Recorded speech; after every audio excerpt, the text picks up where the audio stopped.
marco del Día Mundial de la Visión. Doctora, bienvenida, qué gusto saludarte. Gracias por la deferencia aquí en MBS. ¿Cómo estás? Muy bien, muchas gracias por la invitación también. Oye, a ver, hoy es el Día Mundial de la Visión, doctora. Así es.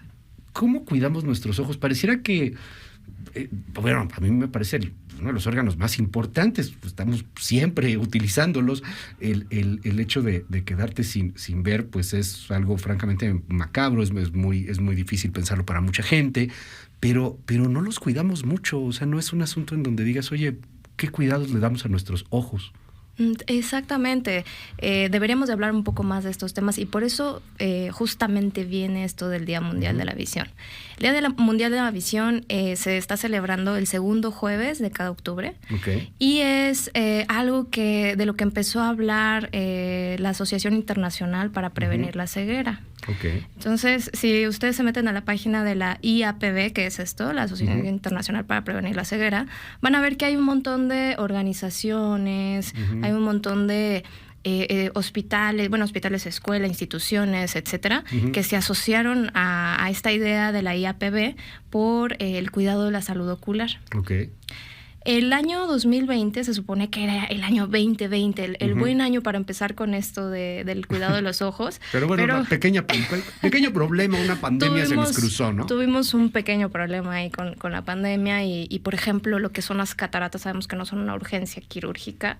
Okay. Y obviamente en todos los hospitales se rezagaron, sobre todo el primer mes, marzo, abril, pero después de eso se hizo todo lo posible por tratar de recuperar esto que es el cuidado de la salud, la prevención.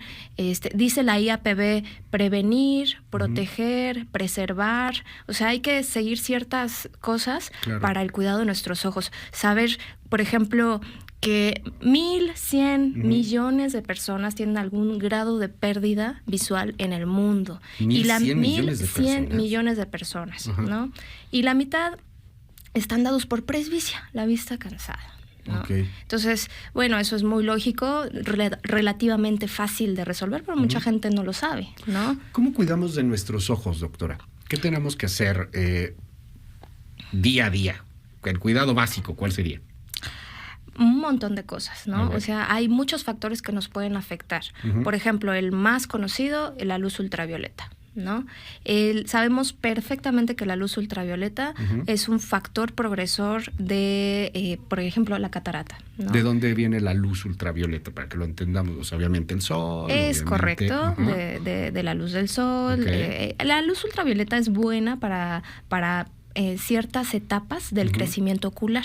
Okay. ¿Sí? Entonces ahí viene otra situación muy interesante hablando de la luz ultravioleta, que es que nosotros de niños deberíamos estar expuestos a ciertos lúmenes de luz ultravioleta para evitar el crecimiento del globo ocular y así la miopía. Okay. Entonces, ¿qué significa esto? Que en este año los niños que han estado en confinamiento, puede ser que hayan tenido más miopía de la esperada. Sí, de verdad. ¿Por qué no les dio el sol? Es correcto, es correctísimo. Y yo, por ejemplo, le digo, eso está demostrado. Suena algo tal vez no muy lógico, pero si uno se empieza a empapar de la literatura y todo esto que lo justifica, sabemos que hay evidencia al respecto, ¿no? Entonces, es bueno para esas cosas, pero es malo en la etapa adulta para pues problemas de, obviamente, cáncer de piel, problemas de catarata. ¿Usar lentes oscuros, por ejemplo? Sí, hay que estar protegidos de la luz ultravioleta. Por ejemplo, tenemos la creencia de que cualquier gafa oscura nos va a proteger de la luz ultravioleta, y eso pues obviamente no es cierto. Tenemos que verificar que las gafas tengan buenos filtros, ¿no? Okay. O sea, una gafa que nos puedan vender en la calle podría no tener un buen filtro de luz ultravioleta y afectarnos más. ¿Cómo lo verificas?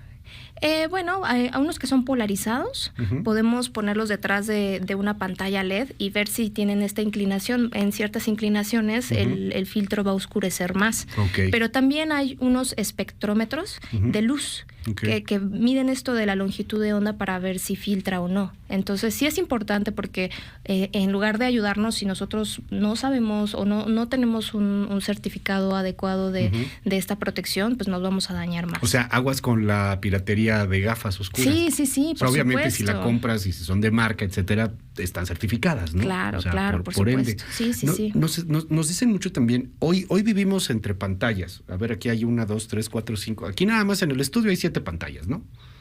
¿La luz azul, eso existe? Claro, o sea, ¿Qué es eso? la longitud de onda azul existe. Sin embargo, es muy importante saber o definir si es que hay algún impacto nocivo para la salud ocular. Eso realmente todavía no lo hemos demostrado del todo, ¿no? O sea, y eso igual las asociaciones internacionales, americanas, la Sociedad Mexicana de Oftalmología y la Sociedad de Oftalmología Pediátrica o esto en México nos han determinado que realmente no hay una evidencia de que la luz azul tenga un impacto en la salud visual. Tiene que ver otras cosas en cuanto al uso de los dispositivos electrónicos. Si nosotros usamos dispositivos electrónicos, vamos a tener ojo seco, ¿no? Por ejemplo, es el ojo seco? ¿no? El síndrome de ojo seco tiene que ver con muchos factores, pero cuando estamos trabajando frente a los dispositivos electrónicos, esto tiene que ver con la evaporación de la lágrima. Estamos más concentrados, se nos evapora más frecuente la lágrima, pero no tiene que ver directamente con la luz azul. ¿Cuánto tiempo es sano estar frente a la pantalla o hay que descansar la vista? Sí, hay una regla que yo siempre les digo que es la regla 20-20-20. A ver. ¿Sí? Hablando del 20-20. Exactamente. Que quiere decir que por cada 20 minutos de trabajo frente a la computadora tenemos que descansar 20 segundos mirando a 20 pies, es decir, 6 metros. ¿Sí?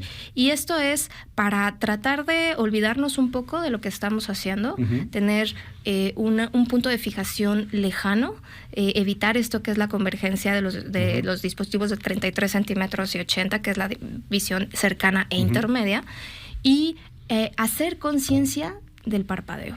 Entonces, eso nos ayuda a descansar. ¿Sí? Hacer conciencia del parpadeo. A ver, cuéntame. Esos 20 segundos nos van a servir para descansar del trabajo y para recordar que tenemos que tener conciencia del parpadeo para poder generar que esa lágrima se esté distribuyendo bien a nuestra superficie. Vamos a suponer, estamos viendo aquí la pantalla, ya pasaron los 20 minutos, suena mi alarmita, pongamos una alarmita, y entonces, ¿qué hago? O sea, dejo la pantalla, cierro los ojos, vuelvo a abrirlos para ver el horizonte.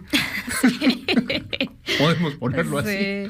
Sí, pues sí, a las 12, 12:20, 12:40 y a la 1, ¿no? O sea, cada 20 minutos. 20 segundos, mirar a 20 pies. Y no lo digo yo, lo dicen ya las guías, ¿no? Esas son recomendaciones ya internacionales.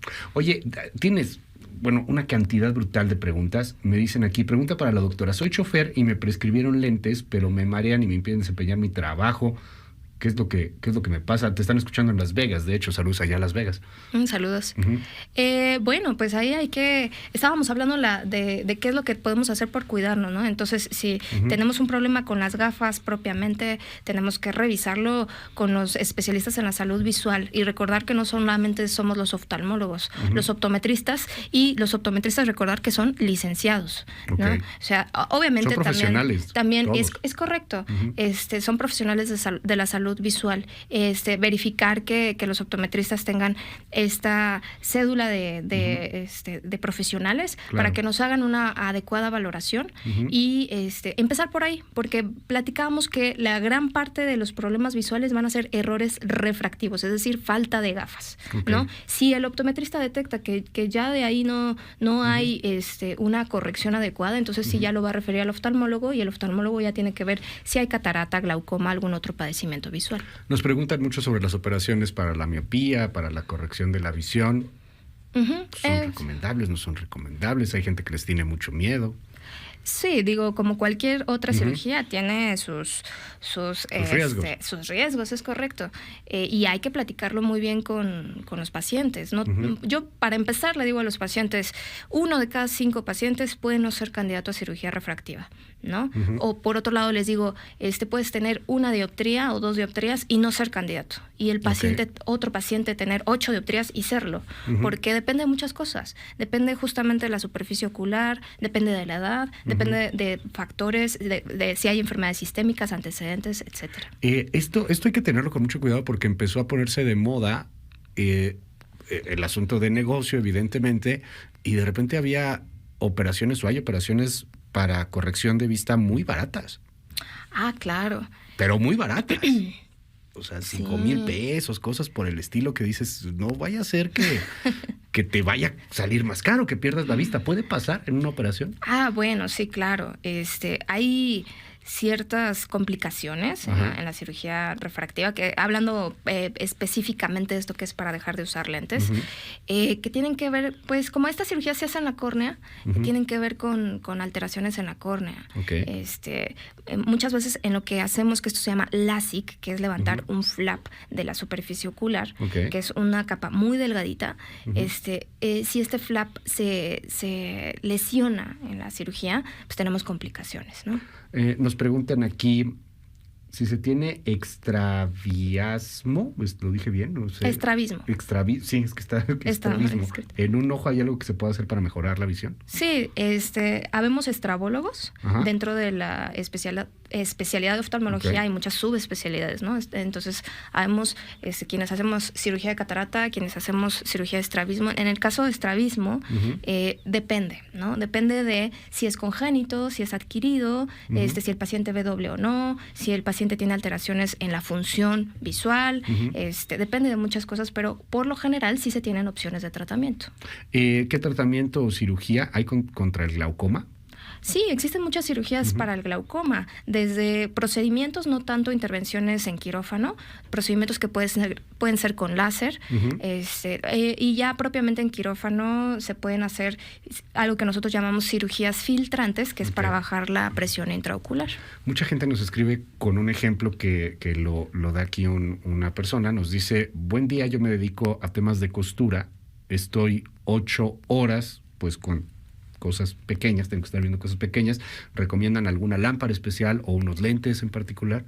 Pues en cuanto a la iluminación, yo les diría luz natural, ¿no? Okay. Sí puede ser luz artificial, pero no sabemos qué tanto pueda esto generarnos fatiga. Okay. En cuanto al tiempo de trabajo cercano, porque justo el día de ayer una persona también me dijo, es que soy costurera, eso no me estará afectando. La visión cercana no va a afectar tanto en la etapa adulta. En la etapa adolescente puede ser que sí. Sí, sobre todo con el uso de dispositivos electrónicos, se ha demostrado, por ejemplo, ciertas desviaciones, ¿no? Pero en la etapa adulta la visión cercana no afecta tanto, nada más hay que estar bien iluminados. Nos preguntan muchas personas por diabetes, hipertensión. ¿Cuáles son los cuidados que deben de tener? Muy importante, la retinopatía diabética es una causa de discapacidad muy, muy importante. Entonces, el paciente con diabetes tipo 1 tiene que revisarse a los 5 años de diagnóstico. El paciente con diabetes tipo 2 tiene que revisarse en el momento del diagnóstico y de ahí cada año. Y eso la gente no lo hace. Desafortunadamente nos llegan después de ya varios años de diagnóstico con un descontrol muy importante metabólico y con algunos grados de retinopatía diabética que pueden llegar a la ceguera. ¿Cada cuánto tiempo hay que ver un oftalmólogo? Pues después de los 40 años yo les recomiendo que cada año. Okay. ¿Y por qué a los 40? Porque para empezar a esa edad se tiene que hacer el screening de glaucoma, tomar la presión intraocular, aunque no hayan antecedentes familiares, si los hay por supuesto es obligado, y también para checar esto de la presbicia porque a esa edad empieza, ¿no? Después de los 60 años también muy importante por la catarata. Nos preguntan aquí, y se repitió muchísimo esta pregunta, francamente yo no sé qué sea, pero ¿se puede operar el queratocono? ¿Lo dije bien? Sí, el queratocono es algo... Pero muchísimos, ¿eh? Es frecuente, ¿eh? Es muy frecuente el queratocono. De hecho, muchos pacientes que desean cirugía refractiva no se enteran que tienen queratocono hasta que quieren saber si son candidatos a cirugía láser, ¿no? El queratocono es una deformidad de la córnea. Okay. Y eso es frecuente. Normalmente el paciente puede ser que tenga queratocono cuando empieza con una mala visión, a pesar del uso de sus gafas, ¿sí? O empieza a aumentar la miopía o empieza a aumentar el astigmatismo. Y entonces migran a los lentes de contacto, ya después ni siquiera toleran el lente de contacto, ¿no? Entonces vemos que las fibras de la colágena de la córnea tienen cierta debilidad y eso sí es tratable. Sí, actualmente hay algo que se llama cross-linking, que se hace con frecuencia. Obviamente son para ciertos grados de queratocono, no todos, pero es para evitar la complicación más importante o digamos la situación más complicada del queratocono, que es el trasplante de córnea. El queratocono es la principal causa de trasplante de córnea. ¿Hay tratamiento para los que son daltónicos? Nos dicen aquí. Pues tratamiento como tal no, pero a mí me ha llamado mucho la atención unos filtros que he visto últimamente en la internet. Que incluso tienen ahí unos videos muy emotivos de que la gente se pone esos filtros y así dicen, grábalos porque se van a poner a llorar, así es la primera vez que ven los colores. Creo que eso es lo único que he visto que puede lentes, ser, son gafas, que puede ser que sirva, pero como tal tratamiento quirúrgico no existe. Doctora, se nos terminó el tiempo y tenemos una cantidad enorme de preguntas. ¿Cómo te pueden seguir? ¿En dónde pueden encontrarte? Mucha gente quiere contactar contigo. Sí, me pueden buscar en Instagram y Facebook, en los dos, como @oftalmo.montoya. Tengo consultorio en la Narvarte y ahí pueden encontrar todos mis datos. @oftalmo.montoya. Mi correo es oftalmo.montoya@gmail.com. Ahí está en las redes sociales, @oftalmo.montoya. Son las 9:29. Muchísimas gracias, doctora. Muchas gracias por la invitación.